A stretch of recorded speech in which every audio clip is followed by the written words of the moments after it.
Hello everyone.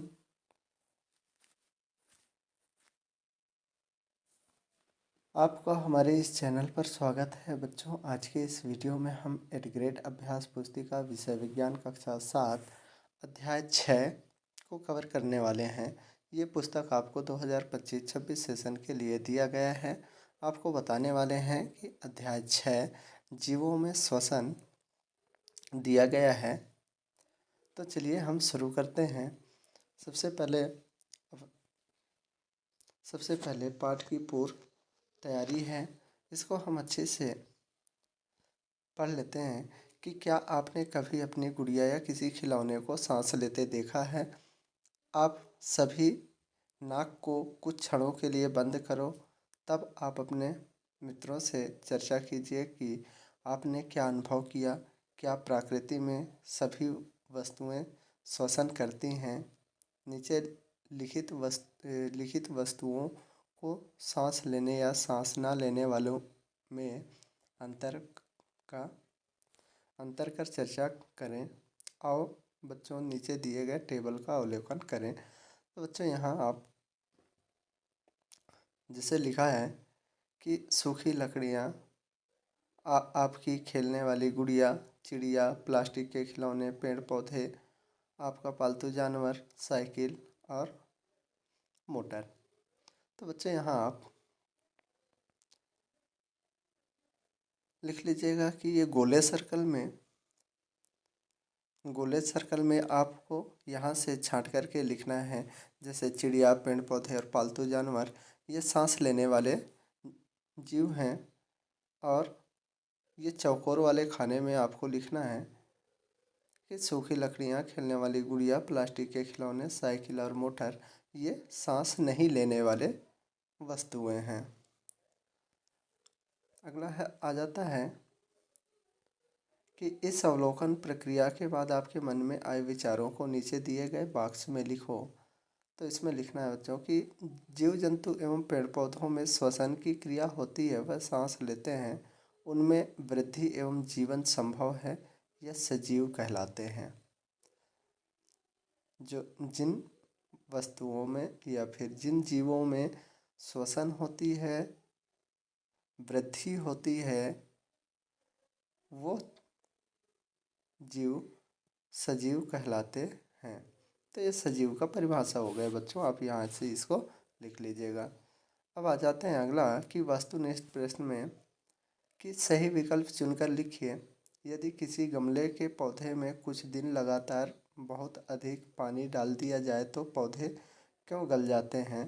तो बच्चों, इसका राइट आंसर अपना सी हो जाएगा कि पौधों की जड़ों को श्वसन की क्रिया के लिए पर्याप्त ऑक्सीजन न मिलने के कारण।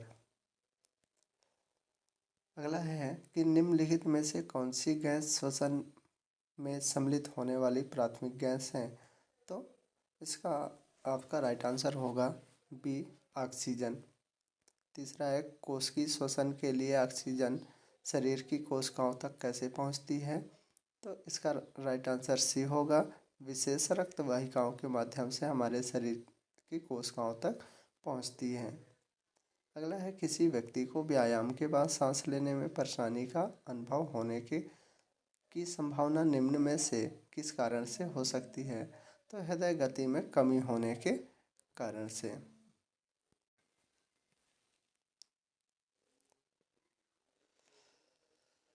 अगला प्रश्न है एक सजीव एक्स आपके पास श्वसन अंग पी है और वह स्थल पर रहता है। एक्स पानी के अंदर ज़्यादा समय तक जीवित नहीं रह सकता, किंतु एक अन्य सजीव वायु जिसके पास श्वसन अंग क्यू है वह हमेशा पानी में रहता है और पानी के बाहर आने पर जीवित नहीं रह सकता। एक्स, पी और वाई क्यू क्रमशः हैं। तो इसका आपका राइट आंसर हो जाएगा मनुष्य व फेफड़े तथा मछली व गिल्स। अगला प्रश्न है रिक्त स्थानों की पूर्ति कीजिए। तो इसमें दिया है आपका ऊर्जा, वायवी, डायफ्राम, त्वचा, श्वसन दर।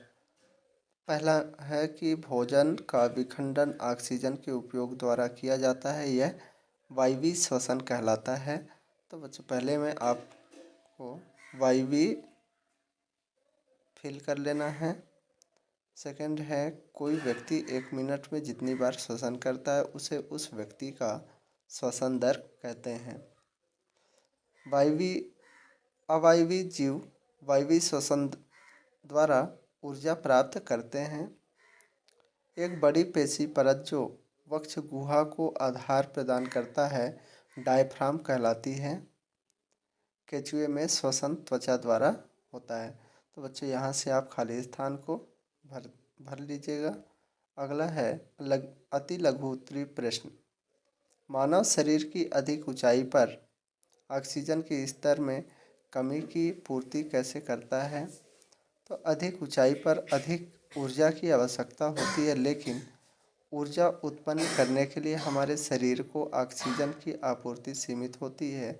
ऐसी स्थिति में पेशी कोशिकाएं वायवीय श्वसन द्वारा ऊर्जा की अतिरिक्त मांग को पूरा करते हैं। अगला प्रश्न है, क्या पौधों की जड़ें मिट्टी में दबे होने के बाद भी ऑक्सीजन ग्रहण करती हैं? यदि हाँ तो कैसे? बच्चों इसके उत्तर में लिखिएगा कि पादपों में श्वसन हेतु ऑक्सीजन की आवश्यकता होती है और वह कार्बन डाइऑक्साइड को मुक्त करते हैं। पादपों में गैसीय आदान प्रदान के लिए विशिष्ट अंग नहीं होते हैं।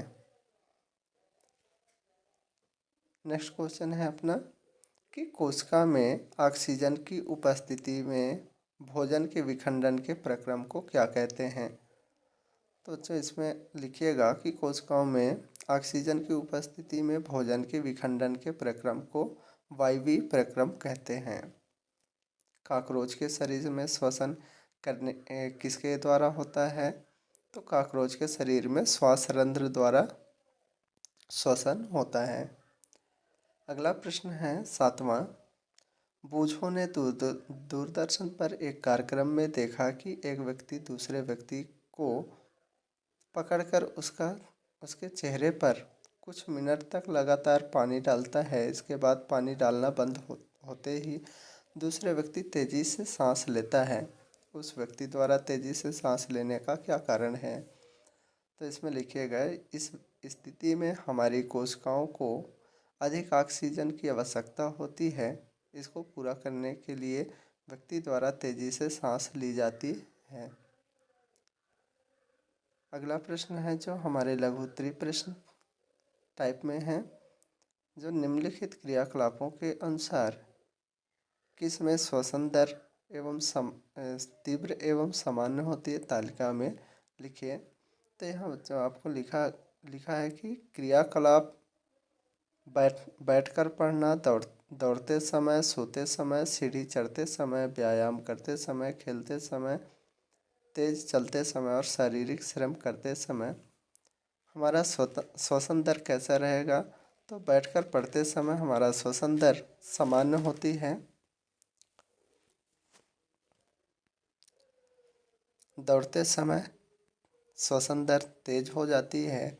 सोते समय भी हमारा श्वसन दर सामान्य ही रहती है और बाकी सीढ़ी चढ़ते समय तेज, व्यायाम करते समय तेज, खेलते समय तेज और तेज चलते समय भी श्वसन दर तेज होती है। शारीरिक श्रम करते समय भी श्वसन दर में वृद्धि होती है। अगला है कि पहेली ने दूरदर्शन पर कार्यक्रम में देखा कि डॉल्फिन अक्सर पानी की सतह पर आकर पानी की फुहार छोड़ती है, क्यों? बच्चों इसके उत्तर में लिखिएगा कि डॉल्फिन अक्सर पानी की सतह पर आकर फुहार छोड़ती है क्योंकि उसे हवा लेने की ज़रूरत होती है। अगला प्रश्न है, आपके द्वारा देखे गए विभिन्न प्रकार के 6 जीवों के नाम तथा उनके श्वसन अंगों के नाम लिखिए। बच्चों यहाँ जंतुओं का नाम लिखा हुआ है।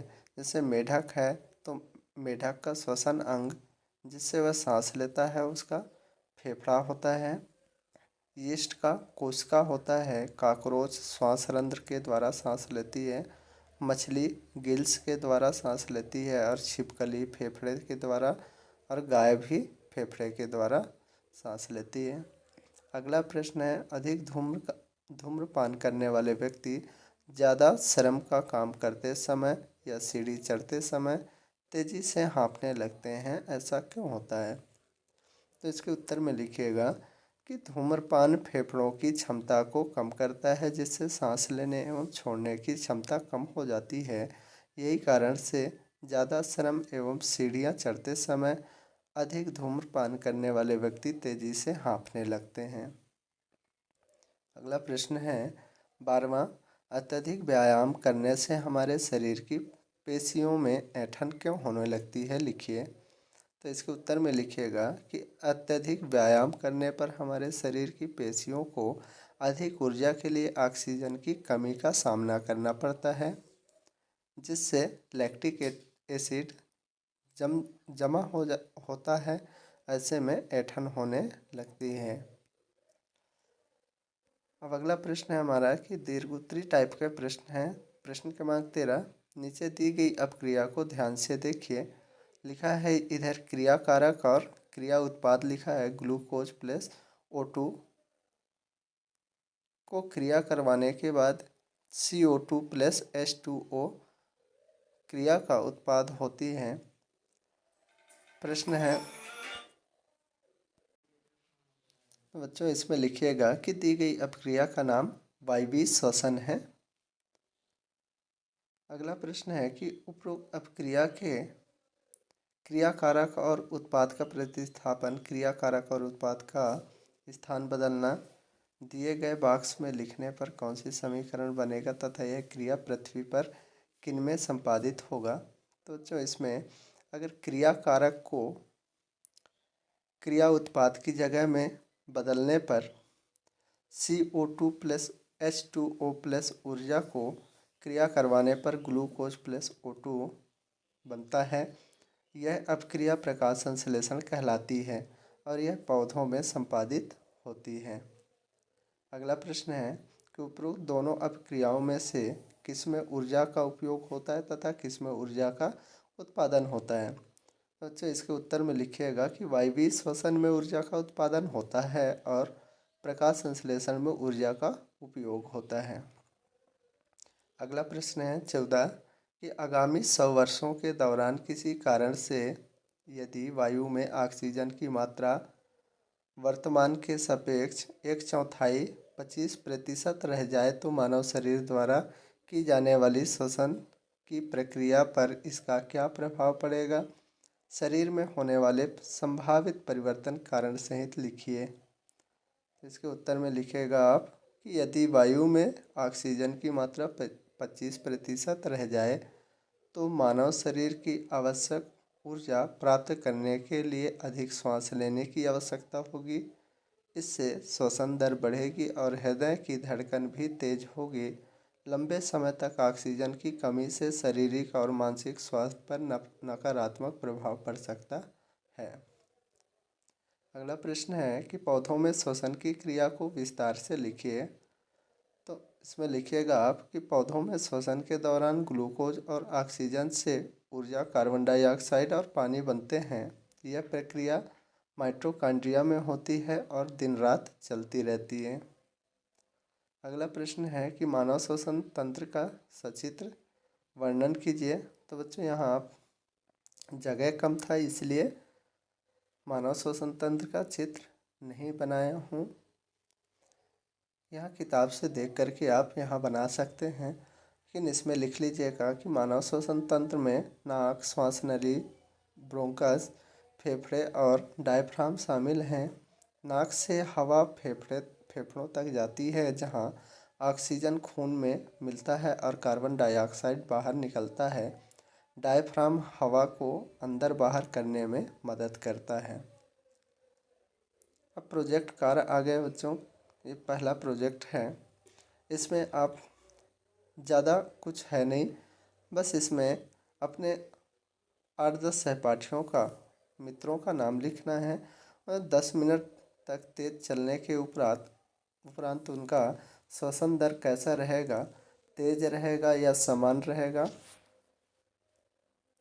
यहाँ मित्रों का नाम लिखना है और 10 मिनट चलने के बाद श्वसन दर तेज समान रहेगा, उसको यहाँ लिखना है। और 100 मीटर दौड़ने के बाद सामान्य से अधिक होगा या कम होगा, उसको लिखिए। और विश्राम की अवस्था में सामान्य होगा या तेज होगा, उसको यहाँ लिख दीजिएगा। तो इसको आप अपने शिक्षकों से पूछ करके यहाँ भर सकते हैं और अपने सहपाठियों की मदद से भी यहाँ भर सकते हैं। अगला है प्रोजेक्ट दूसरा कि दिए गए स्थान पर धूम्रपान को रोकने के लिए एक पोस्टर बनाइए और धूम्रपान को रोकने हेतु एक स्लोगन लिखिए। बच्चों यहाँ कहीं से देख करके धूम्रपान को रोकने के लिए आप एक पोस्टर बना लीजिएगा। पोस्टर बनाने के बाद यहाँ एक स्लोगन या नारा को भी लिख लीजिएगा। ये हमारा अध्याय 6 यहाँ कंप्लीट होता है। अगर वीडियो को पहली बार देख रहे हैं तो लाइक, सब्सक्राइब और शेयर ज़रूर कर दें। धन्यवाद।